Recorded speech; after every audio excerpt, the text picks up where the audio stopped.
welcome to Women Through Time, a channel where we tell women's stories and analyze women's history together. As someone who used to be a history major, I know that often women's history is not taught in schools and just in the world in general, so that's kind of what inspired me in regards to making this channel. History in general as a topic is generally very intimidating and a very big topic, and I wanted to make this channel to create a space that makes history simple, easy to understand, and a place for everyone to learn. Today's video is going to be feminism explained in 10 minutes. Okay, so to start, it's generally decided that the third wave feminist movement took place from the early 1990s. Some argue the late 1980s. It's kind of like fuzzy when it started, but generally the early 1990s and ended around 2010. It's also debated whether or not we're still in third wave feminism. In general, the third wave feminist movement was more about expanding civil rights and fighting for equality for women socially. Typically what people place as kind of the first event that started the third wave feminist movement was the Anita Hill trials.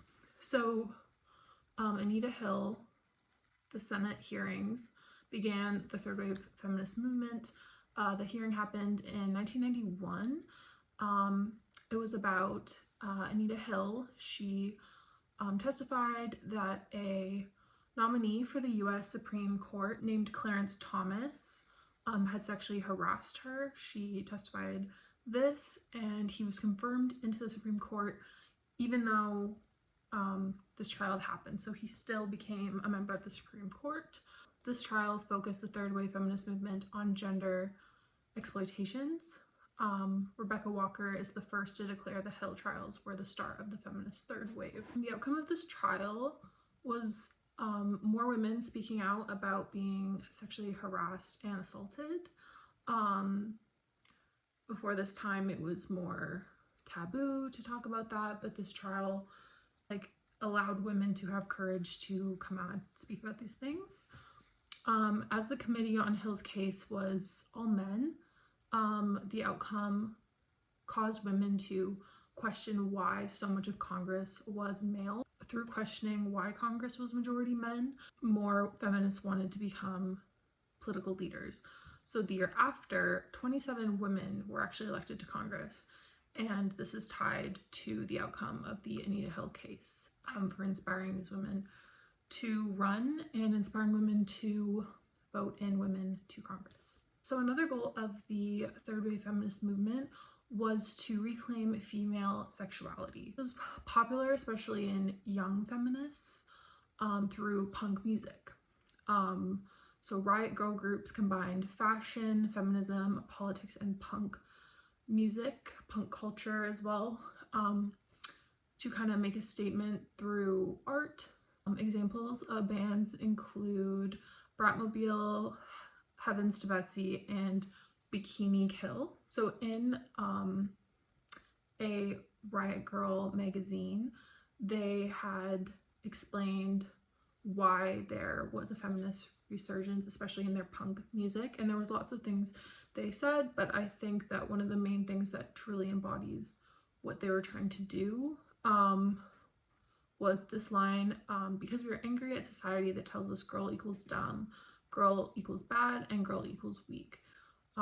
Not that this wasn't a theme in second wave feminism, but in third wave feminism, it was even more women questioning little things that you wouldn't think about necessarily, but just more and more questioning, more and more ideas about more and more challenging social norms, well, why that? Why am I this because I'm a woman, kind of thing.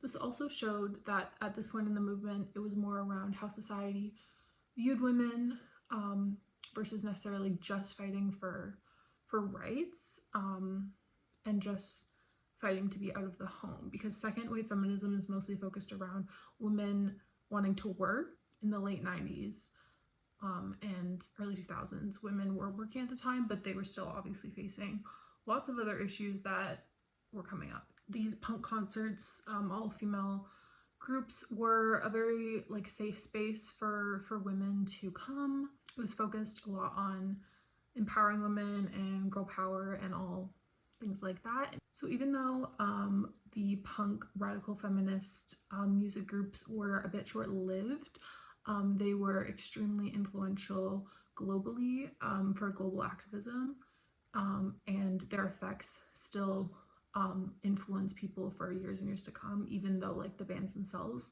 were short-lived, their influence was very big.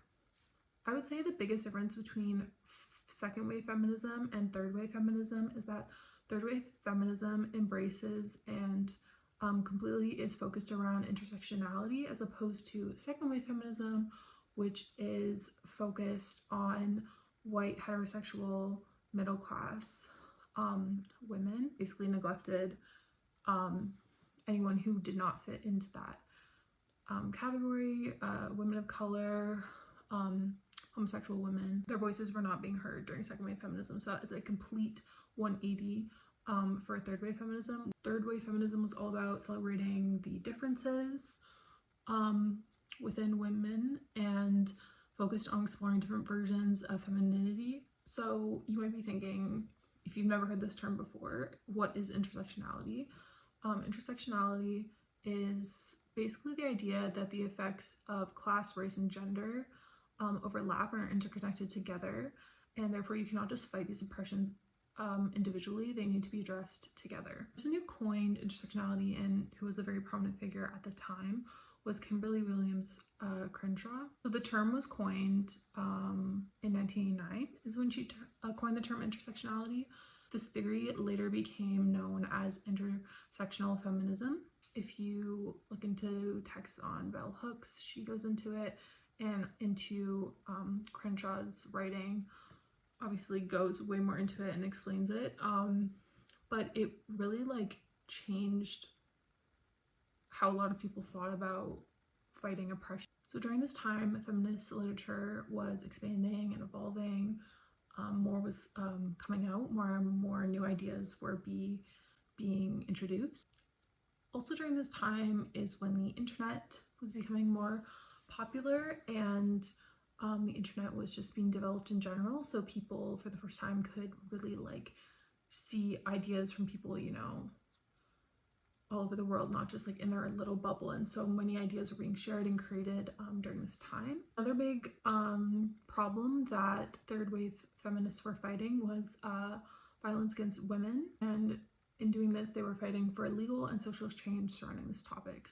Women were also focused on reclaiming their sexuality and focusing on sexual liberation, their ability to empower themselves and be able to express themselves how they wanted. One thing that I found very interesting that I had never heard about before doing research for this video is that third wave feminism also fought against discrimination of women in art spaces. But overall, third wave feminism was about fighting violence against women, reclaiming sexuality, finding their voice. It was about celebrating differences and showcasing differences and giving voices to people who hadn't had voices in the previous feminist wave. This was kind of like everyone whose voices weren't heard in first and second wave feminism. We have seen them influence many movements from the last 10 years, such as the Me Too and Time's Up movements. And more people are studying gender studies, focused on trans rights, and fighting for social reform to dismantle patriarchal and oppressive systems. I hope you enjoyed this video, just on a quick overview of third wave feminism. If you got to this point in the video, comment something that you learned in this video that maybe you didn't know of before or hear of before, and anything that I didn't touch on, because obviously the third wave feminist movement was over years and years and years, and so many things happened, but this was just a quick overview to introduce the subject, and then going into more deep dives in other videos on specific prominent figures during the time. So yeah, I hope you enjoyed, and I hope to see you again.